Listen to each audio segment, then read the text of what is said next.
All right, how's it going? I am Chris, so I am going to talk about using Autopsy. So in this tutorial, we're going to just pop open Autopsy. I'm going to use one of the case files that you're going to actually get in one of the CFR classes here at UAT. So for the case name, you can name it whatever you want. I'm just going to name it Cyber Handbook 1. After you name your case name, so whatever the case name you're going to have, next you're going to choose your base directory. This is where you want to place. Uh, this is where you want to place um, the your case file. This is everything that you're going to do from here on is going to be wherever you placed it at inside of said folder, etc. So after that, you would click next, the case number, whatever number you're going to use. I'm just going to use 101. You can put your name. So in this little area here for examiner, this is your chain of custody. This is how things are going to work whenever you are moving towards in a actual position where you're going to be, hey, who's going to touch this case at whatever point. So right now I am the one opening the file. I would be the one creating said case. So obviously I would, just put my name here. After I put my name, you can put all of the other stuff if you want to.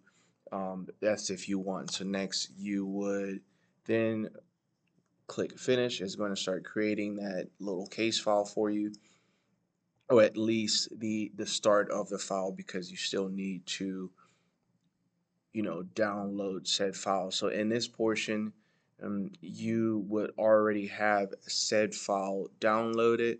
Like I said before in the previous tutorial you should have seen before, it would be you downloading the file and then actually using that whatever you use to decompress it. So in the previous tutorial, or you would have seen how to use 7-zip, so you would have already or open up the file and decompress it and put it somewhere that is available for you to grab it. So now, since you have that file decompressed, you will just basically click next.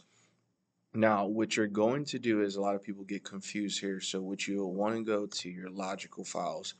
After moving from your logical files, you click next, and now you want to go ahead and add that file. So you would go find where you place that file at. That would be, in here. That's where you have all of your stuff. So now we're going to go ahead and click that final, and then we're going to go ahead and click next. Go ahead and click next again after that, and then you can click finish. So now that you have that set up and you have that file inside, now you can go ahead and start searching through that file. You have your case generally open here. So now you will pop open that host, look at your file set, open it up from here. It's a whole bunch of clicking, and then now you can see you have an iPhone, tablet, and your alone unknown laptop. So from here, you can start searching through all of these different files that you would have on the computer. I'm not going to click any because this is an actual assignment, but that's one portion. Say that you actually find something in one of these areas. One thing that is nice, you can go ahead and start tagging some of the files. So whenever you see something, so this is iPhone, but obviously once you get deeper inside of the phone and the tablet and the laptop, when you find something that you like, you go ahead and you want to start off and make a new tag on that. Say the tag would be, uh, let's go with red flags. And now you have a new tag for red flags. So now every time you go and find something that you like, you go ahead and add something to red flags. Hey, cool, something on a laptop that I didn't like, you find that file that you didn't like, cool, we can add that to red flags. Now it's here.